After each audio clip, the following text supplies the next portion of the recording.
Most of the masters do not advocate supernatural power for fearing that we attach ourselves too much to the spiritual materialism, and therefore we have not the interest and the strength enough to go further into a higher realms of realization. In India there was a story about a king. He was a very good king and loving to his subject. Now one day he arranged that all his possessions, treasures, will be given to the people at large.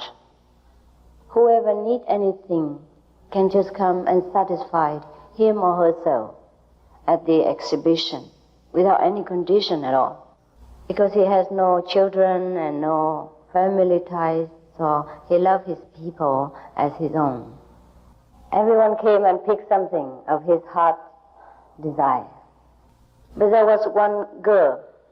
She came and goes straight to the back of the, probably the room or the place where the king exhibited all his possessions, and put her hand on his shoulders and asked, "Are you also available?" And the king was surprised. Say, "Why? Didn't you like any of the things that I have laid outside?" So the girl said, "No, I only like you."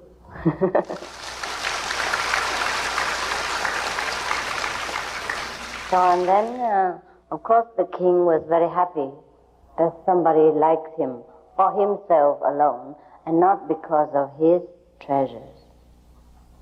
Of course, then the king availed to her, and then they got married, something like that. Live happily ever after, as we should be. And you know what happened?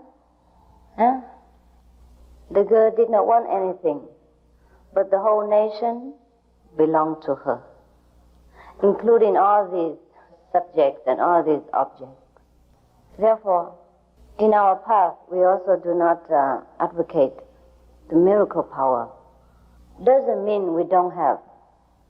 After the great enlightenment, or even small enlightenment, we have all the powers that we want.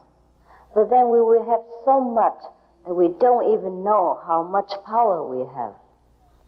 Instead of clinging to a corner of the house, we have the whole house and included that corner.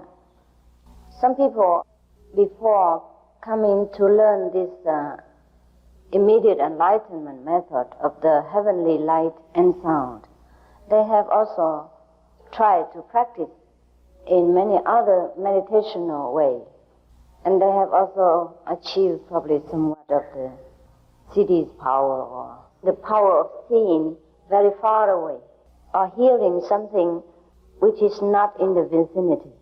For example, I sit here and I can see what happened in London, or I can hear what happened in Paris. Yes, this is so-called CD powers. Or probably we can read the other people's minds, see what he's thinking about us. Yeah.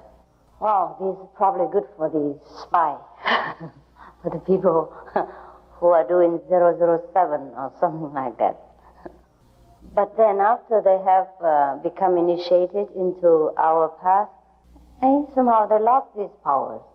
Or maybe they have seen some better things or know better knowledge that they have begged the master to take away this city's power from them.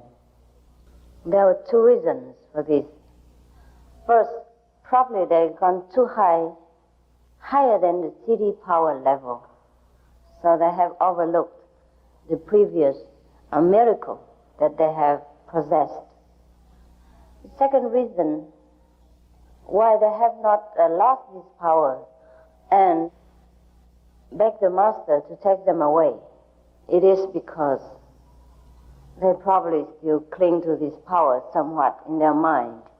And so the master let them have the choice to forsake it themselves or not.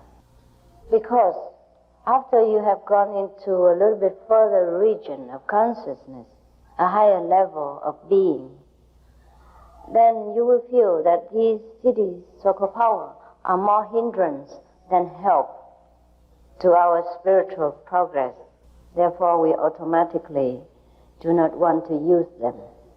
Suppose you sit here in samadhi, in a very tranquil state of mind, where you are in a super awareness of your true self, and you have no desire absolutely for heaven and earth.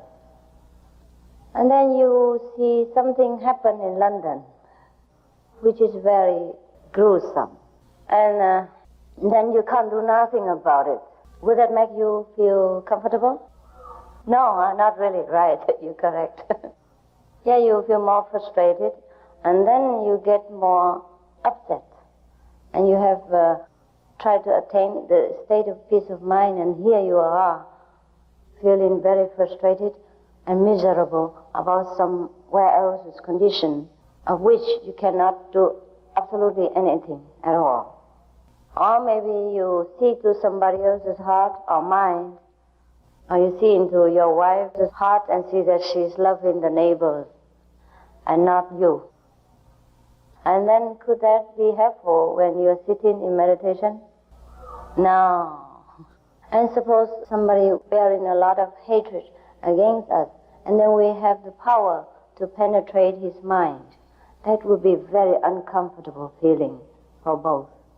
Because most of the people have sometimes very uncontrollable feeling, uncontrollable emotion within themselves, which might or might not have nothing to do with them. And if we get to know all these things, it's only useless. And then we always worry about this mundane level, and we can never get into the beyond in order to merge ourselves in the greatest wisdom. There are a lot of spiritual happenings in our century, and therefore it is good for us, very good for our people in this age, to know so much about the superpower within ourselves. But sometimes it also confuses us as to follow which direction, because mostly we will be tempted by the so-called immediate result, like a miraculous power or healing ability, and seeing through the walls, or walking in the space, etc. That we forgot what is the main purpose of practicing meditation or getting to know spirituality at all. It shouldn't be really. Because when we know our true self, the supreme wisdom inside, we will know everything.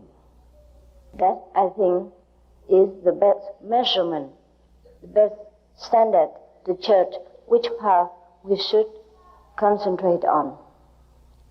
Therefore, Jesus also says, "Seek you first the kingdom of God, and all other things shall be added unto you."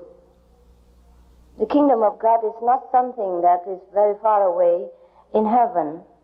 It is here right now. And we have them all within ourselves. We only have to unlock it and use it every day.